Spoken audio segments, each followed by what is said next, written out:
राधे राधे। जय श्री कृष्णा भक्तजनों। आज हम श्री गर्भ गीता का रसपान करेंगे।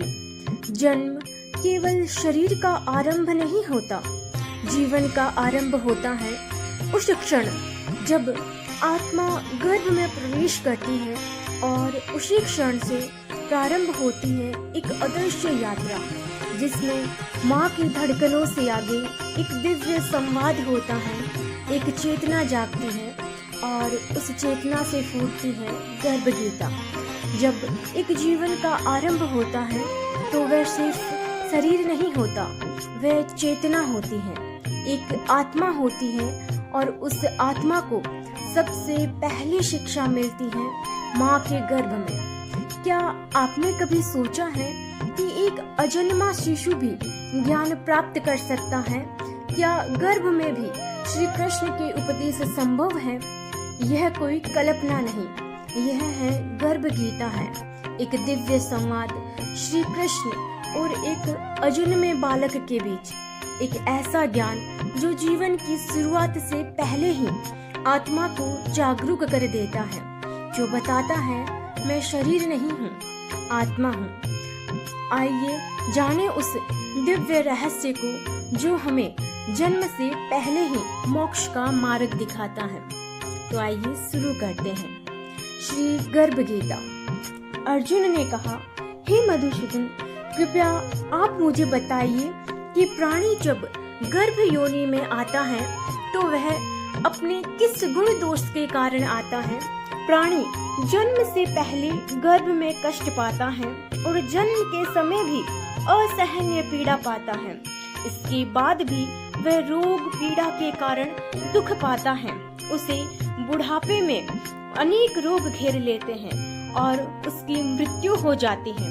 अतः हे भगवान, कृपा करके मुझे यह बताइए कि वे कौन से कार्य हैं जिनसे मनुष्य जन्म मृत्यु के दुखों से बच सकता है।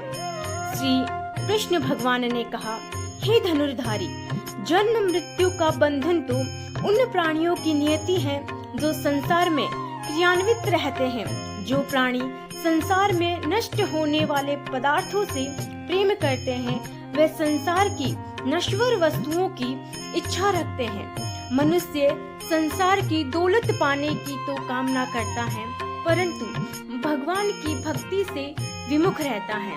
इसीलिए वह बार बार अनेक योनियों में पैदा होकर जीवन, मरण और गर्भ के दुख को भोगता है। अर्जुन ने कहा, हे माधव, संसार की मोह माया से मुक्ति तो संभव नहीं।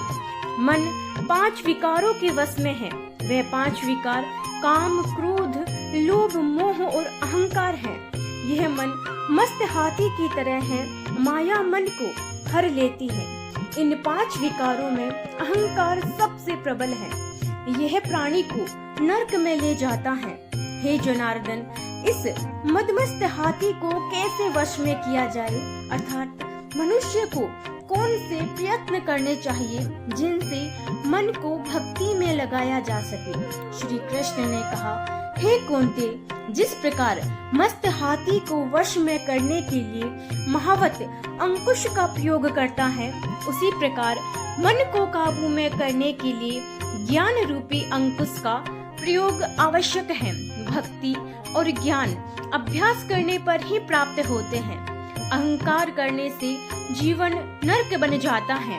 अर्जुन ने कहा, हे जनार्दन, कुछ प्राणी तो आपकी भक्ति करने के लिए वन जंगलों में जाकर रमते हैं और कुछ सांसारिक मोह माया छोड़कर जगह जगह भटकते फिरते हैं। अतः हे प्रभु, इस बारे में कैसे पता चले कि आपकी भक्ति किस प्रकार मिल सकती है? श्री कृष्ण भगवान ने कहा, हे अर्जुन, जो प्राणी मुझे खोजने के लिए जंगलों में फिरते हैं वह सन्यासी व वैरागी कहलाते हैं। वे सिर पर जटा बांधते हैं तथा भस्म लगाते हैं, लेकिन फिर भी वे मेरे दर्शन नहीं कर पाते, क्योंकि उनमें भक्ति व प्रेम नहीं है। वे अहंकार में डूबे हुए हैं। तप या वैराग्य का अहम तो मेरी भक्ति पाने में बाधा डालता है। मैं शुद्ध मन से भक्ति करने वाले सतत अभ्यासी जो काम, क्रोध, मोह संसार से परे हैं उन्हीं को दर्शन देता हूँ। अर्जुन ने कहा, हे मधुसूदन, मनुष्य इन 5 विकारों से ग्रस्त होकर अपने इस सांसारिक जीवन को नष्ट कर लेता है। हे माधव, वह कौन सा पाप है जिसके कारण किसी की स्त्री असमय ही मर जाती है, किसी के पुत्र मर जाते हैं, और किस पाप के कारण व्यक्ति नपुंसक हो जाता है? श्री कृष्ण भगवान ने कहा, हे अर्जुन, जो व्यक्ति किसी से कर्ज लेकर उसे चुकाता नहीं है, वह इस पाप कर्म से अपनी पत्नी को खो देता है। उसी प्रकार जो किसी की अमानत को नहीं लौटाता, उसके पुत्र मर जाते हैं। जो किसी व्यक्ति को सहायता करने का वचन देकर भी समय पर उसकी सहायता नहीं करता, वह नपुंसक हो जाता है। यह सभी बड़े भयंकर पाप हैं। अर्जुन ने कहा, हे कृपा निधान, मनुष्य किस पाप के कारण हमेशा रोगी रहता है और किस पाप के कारण बोझा ढोने वाले गधे का जन्म पाता है? स्त्री तथा गधे का जन्म प्राणी को किस पाप कर्म के कारण मिलता है? मनुष्य किस कुकर्म के फल स्वरूप जंघन्य पशु बनता है? श्री कृष्ण भगवान ने कहा, हे धनुर्धारी, जो मनुष्य अपनी कन्या को बेच देता है वह हमेशा रोगी रहता है। जो अभक्ष्य भोजन करता है और विषय विकार के लिए मदिरा पान करता है वह गधे का जन्म पाता है। जो झूठी गवाही देने वाला होता है वह स्त्री का जन्म पाता है। जो भोजन बनाकर पहले स्वयं खा लेते हैं बाद में भगवान को दान करते हैं वह बिल्ली और शुकर की योनि को प्राप्त करते हैं। अर्जुन ने कहा, हे कृपा निधान, इस संसार में जिन प्राणियों को आपने धन दौलत प्रदान की और उत्तम वाहन दिए, उन्होंने कौन से पुण्य किए हैं? श्री कृष्ण भगवान ने कहा, हे धनंजय, जो उत्तम रीति से पात्र को वृण दान देता है वह उत्तम वाहन और धन धान्य प्राप्त करता है। जो भगवान को साक्षी मानकर कन्यादान करते हैं वह उत्तम पुरुष का जन्म पाते हैं। अर्जुन ने कहा, हे दयानिधि, इस संसार में आपने किसी को तो इतना सुंदर बनाया और किसी को इतना कुरूप, किसी को धनवान बनाया और किसी को निर्धन, सो ऐसा क्यों? श्री कृष्ण भगवान ने कहा, हे अर्जुन, जिन प्राणियों ने अन्नदान किया है उनका स्वरूप सुंदर है और जिन्होंने विद्या दान किया है वह विद्वान हैं। फिर भी पुरुष का रूप स्वरूप नहीं बल्कि गुण महत्वपूर्ण है। जो संतों की सेवा करते हैं वह धनवान व पुत्रवान होते हैं। अर्जुन ने कहा, हे मधुसूदन, मनुष्य धन और सांसारिक सुखों के प्रति इतना मोह क्यों रखता है? श्री कृष्ण भगवान ने कहा, हे कौन्तेय, यदि प्राणी मेरी कृपा से वंचित हो जाए तो वह धन दौलत आदि से मोह करने लगता है। ये सब नाशवान है। विवेकी प्राणी इनसे दूर रहता है। जो व्यक्ति सांसारिक मोह त्याग कर पवित्र स्थलों के दर्शन करके मेरी निष्काम भक्ति करता है वह राजा के समान सुख और ज्ञान प्राप्त करता है। सभी वस्तुएं नाशवान हैं, केवल मेरी भक्ति ही ऐसी है जिसका नाश नहीं होता। अर्जुन ने कहा, हे जनार्दन, मनुष्यों में शारीरिक रोगों जैसे रक्त विकार, खंडवायु, अंधता तथा पंगुता आदि का क्या कारण है? ये रोग क्यों होते हैं? आप बताने की कृपा करें। श्री कृष्ण भगवान ने कहा, हे अर्जुन, जो प्राणी मेरी भक्ति से विमुख होकर माया में लिप्त हो जाते हैं वह क्रोधी, रक्त विकारी, आलसी, दरिद्र, शील संयम रहित, खंड वायु जैसे रोगों से ग्रसित होते हैं। जो स्त्री अपने पतिव्रत धर्म का पालन नहीं करती वह संयम रहित, ज्योतिहीनता जैसे विकारों से ग्रस्त रहती है। अर्जुन ने कहा, हे मधुसूदन, कृपा करके गुरु दीक्षा के बारे में भी कुछ बताने का कष्ट करें। मुझे गुरु की महिमा के बारे में भी बताइए। श्री कृष्ण भगवान ने कहा, हे धनुर्धारी, तुम्हारा यह प्रश्न संपूर्ण मानव जाति के लिए कल्याणकारी है। तुम धन्य हो और धन्य है तुम्हारी जननी। हे पार्थ, ब्रह्मचारी और संयमी पुरुष जो ईश्वर भक्ति और परोपकार में लगा हो, उसे ही गुरु बनाना चाहिए। अपने गुरु की देखरेख में ही मेरी पूजा करे। गुरु की कृपा से विमुख प्राणी सप्त ग्राम मारने का पाप भोगता है। ऐसे प्राणी का मुख देखना भी पाप होता है। हे अर्जुन, सारे संसार के गुरु जगन्नाथ हैं, विद्या का गुरु काशी है, चारों वर्णों का गुरु ब्राह्मण है, ब्राह्मणों का गुरु सन्यासी है, सन्यासी उसे कहते हैं जो सब कुछ त्याग कर मुझ में रम गया हो, वह ब्राह्मण जगत गुरु है। जो गुरु का भक्त है वह मेरा भक्त है। जो ग्रस्त गुरु से विमुख होता है वह चांडाल के समान होता है। जिस जगह मदिरा का भांड हो, उस स्थान का गंगा जल भी अपवित्र होता है। इसी तरह गुरु से विमुख व्यक्ति का भजन भी अपवित्र होता है। उसके सभी कर्म निष्फल हैं। ऐसा व्यक्ति कुकर, शुकर, गंधर्व, काक इन योनियों को पाता है। वह अजगर, सर्प के समान आलस्य में डूबा हुआ तिरस्कार पाता है। हे कौन्ते, गुरु दीक्षा के बिना प्राणी का उद्धार संभव नहीं है।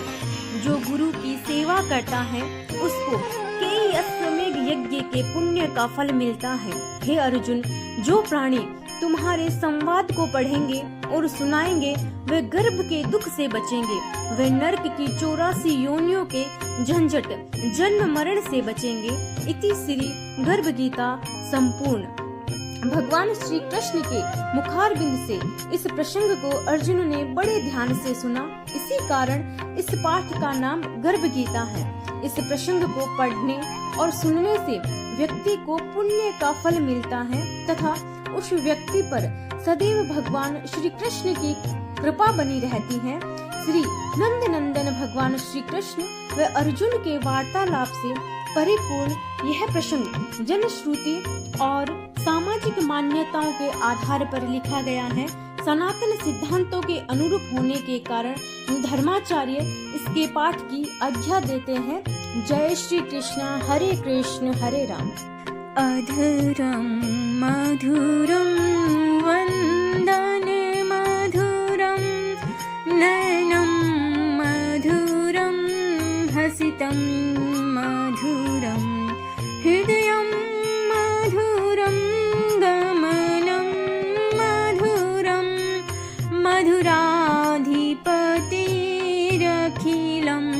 मधुरम वचनं मधुरं चरित्रं मधुरं वचनं मधुरं वलितं मधुरं चलितं मधुरं भ्रमितं मधुरं मधुराधिपतिरखिलं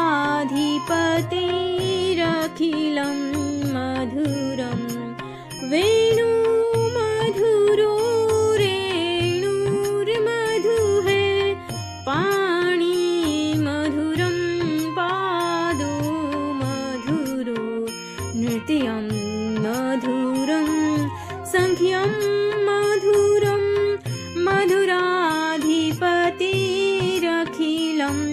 मधुरं गीतं मधुरं पीतं मधुरं भुक्तं मधुरं शोक्तं मधुरं रूपं मधुरं तिलकं मधुरं मधुराधिपतिरखिलं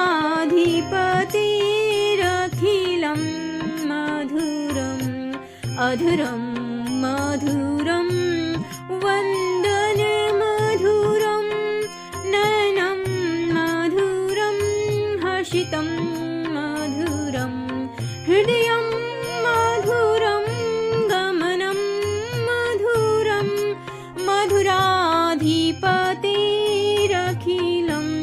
मधुरं वचनं मधुरं चरित्रं मधुरं वचनं मधुरं गलितं मधुरं चलितं मधुरं भ्रमितं मधुरं मधुराधिपतिरखिलं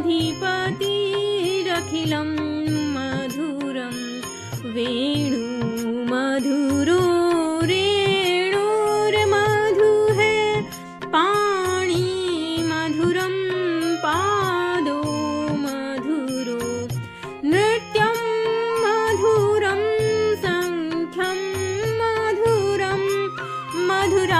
मधुराधिपतिरखिलं मधुरं गीतं मधुरं पीतं मधुरं भुक्तं मधुरं शुक्तं मधुरं रूपं मधुरं तिलकं मधुरं मधुराधिपतेरखिलं मधुरं कर्णं मधुरं तरणं मधुरं हरणं मधुरं स्मरणं मधुरं वमितं मधुरं शमितं मधुरं मधुराधिपतिरखिलं मधुरं गुञ्जा मधुरा माला मधुरा यमुना मधुरा वीची मधुरा सलिलं मधुरं कमलं मधुरं मधुराधिपतिरखिलं मधुरं गोपी मधुरा लीला मधुरा युक्तं मधुरं भुक्तं मधुरं द्रष्टं मधुरं शिष्टं मधुरं मधुराधिपतिरखिलं मधुरं गोपा मधुरा गाओ मधुरा यष्टिर्मधुरा सृष्टिर्मधुरा दलितं मधुरं फलितं मधुरं मधुराधिपतिरखिलं मधुरं। बोलिए कृष्ण भगवान की जय।